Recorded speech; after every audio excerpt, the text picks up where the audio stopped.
always keep focused on our goal. You're here in New Orleans to find a man, and to see if you're ready to make a move. Cheers to this. We all deserve the best. All right, ladies, do you want to know who I have matched you with? Casmay, she's a queen. This is dedicated to all my beautiful queens, all my beautiful ladies out there. She's a queen. Go queen. You got it, girl. She's a queen. You better represent. Go queen. Go queen. Go. She's a queen about her business. Queen. Working hard on a mission. Yeah. Head high, purpose driven. Purpose driven. Crown will never tilt it. Queen. Go queen. Go queen. Go queen. Go. Represent. You're a queen. You're a queen. Oh. Thank you guys for joining another episode of the Q Chat on behalf of Go Queen. Today I have a very special guest, and we're from the same beloved hometown of New Orleans, Louisiana. I have the Queen of New Orleans, Miss Tamika Lee, and we're going to be talking about this great project that she's on right now. It's the Will Packer produced on the OWN network, and it is called Ready to Love, Make a Move, and she is serving as a matchmaker on this great program. So we're going to chat it up about dating and get some tips from her. So how are you doing today? Good. How are you? Thanks for having me. Thank you. I'm so happy to speak with you. So I'm going to dive in. So what attracted you to this project? And you, like I said, you have this great role on the show. I got a chance to watch a few episodes serving as a matchmaker. So what attached you to this project? What made you attract to it?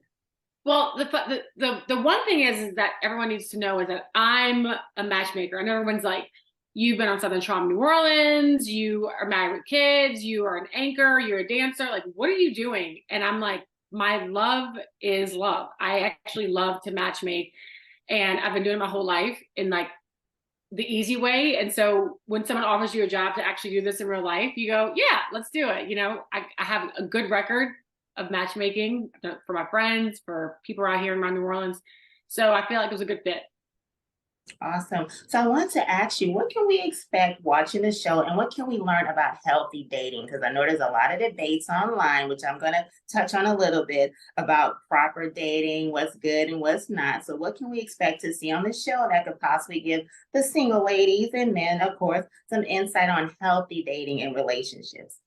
You know, healthy dating starts with yourself and starts with letting yourself be open and vulnerable, right? So we always want to be open and vulnerable. We always bring our baggage, I call it the baggage, but it's just really like your childhood stuff that we're just trying to deal with in navigating dating life.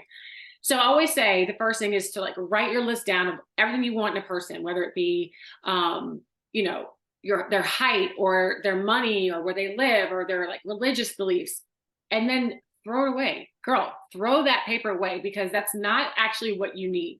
It's so interesting with the four ladies that came to New Orleans, what they thought they wanted and what I actually gave them. So their journey within themselves was kind of a challenge. And soon as you like know who you are, like with love, then you're able to project that and receive that and find a really great, healthy relationship. I agree. So speaking of, I want to ask you, now there's this viral list that just came out on places that women do not want to go to on their first date. And the infamous Cheesecake Factory was one of the things on the list. So I wanted to ask you, what is your opinion on that? Because me personally, I thought some of the things were a bit far-fetched, but I do want to get your expertise answer on this question regarding this. So what did you think? You thought, no way. Yeah, I thought some of it was far-fetched. They had some things on there that I thought was fun. They didn't put bowling. They were saying bowling wasn't great, things like that. And I'm like, bowling's fun. So I'm just curious to know, like, what do you think about that? Okay, so there's the idea of like the standard of what you want. I don't mind the woman that went viral for saying, I'm not getting out the car to go to Cheesecake Factory. That's her standard. That's not my standard. I would be okay with it, you know, but that's her standard. That's what she wants. Now, is she going to find a man? I don't know, but that was her standard, right? First dates are fun. You should have a place. I always say like eating at a restaurant is always difficult because you're eating and you're trying to get to know somebody. you want to incorporate eating with like an activity, whether it be bowling or something more active, so you can get their personality out of it. So you have to wait for 3-4 dates to see how somebody really is. But I mean, look, the guy got a real quick, judgment of who she is and what she wants right off the bat. And so sometimes that's all you need, because there's standards and there's like no deal. I call it like no deals, like no, like things that what's it called? Non-negotiables that you're just not negotiating on. And I feel like everybody has their own. Do I think it's ridiculous? Yes. But should she have done that? Sure. I don't know how successful her dating life is going to be, but Right. That makes sense for sure. So I want to ask you too, one thing that's really big on my platform is self-love. Self-love, of course, is something extremely important for women to just have that confidence, and also maybe to have some practical lists on your non-negotiables, things like that. So as a matchmaker, how do you tie in self-love for women in their dating life? Because of course it's important, to have that healthy dating life, but to have that confidence and to truly be able to, I guess, we have some nice practical lists. And as you said, everyone has different standards. So how does self-love tie in with healthy dating? Self-love starts with self-care, and it's waking up and choosing yourself every day. I decide for myself that I need to be part of a spa club, right? I get my massages every month. I do my makeup. I'm getting my nails done, my feet. I need to take care of Tamika. As long as Tamika feels like I'm pretty and I'm taken care of, I feel like I'm opening myself for someone to hold that space for me, because I'm a girl's girl, right? Like, I'm still like, I need stability. I need safe space. I need to be taken care of. And there's a lot of women that use feminine energy and turn it into masculine energy, and they'll start taking care of the guy. They'll start taking care of themselves to a point where they can't allow a man to come in their life. So self-love starts with self-care.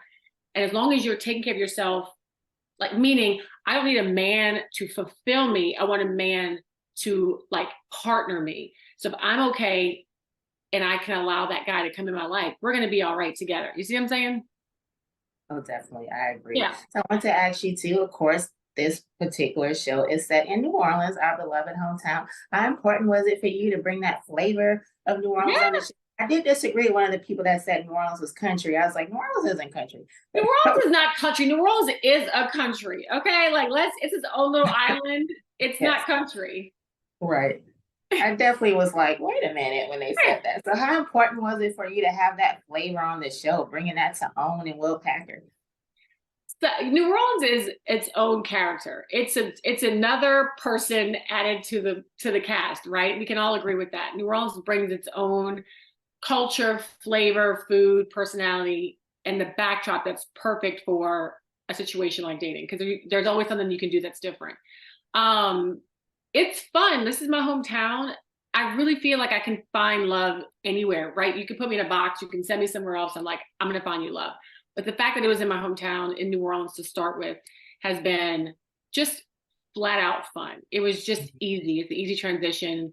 There's always something to do in the city. And the men here, there's everywhere you go in a different city, there's always like a type of guy. I feel like New Orleans has 20 types of guys. So it was fun to watch that whole dynamic with these 4 ladies play out throughout the season. Yes, definitely. Well, thank you so much for your time. This has been great. And like I said, the episodes I saw were phenomenal. So I'm really interested to see how this is going to play out for these women. So thank you again. And also, again, thank you for putting New Orleans to Own Network, letting everybody learn about this flavor that the city truly has. So thank you again, everyone. And this is Tamika Lee, and you can catch Ready to Love, Make a Move on Own Network. Please tune in. Thank you so much. Thank you. Have a good one. You too.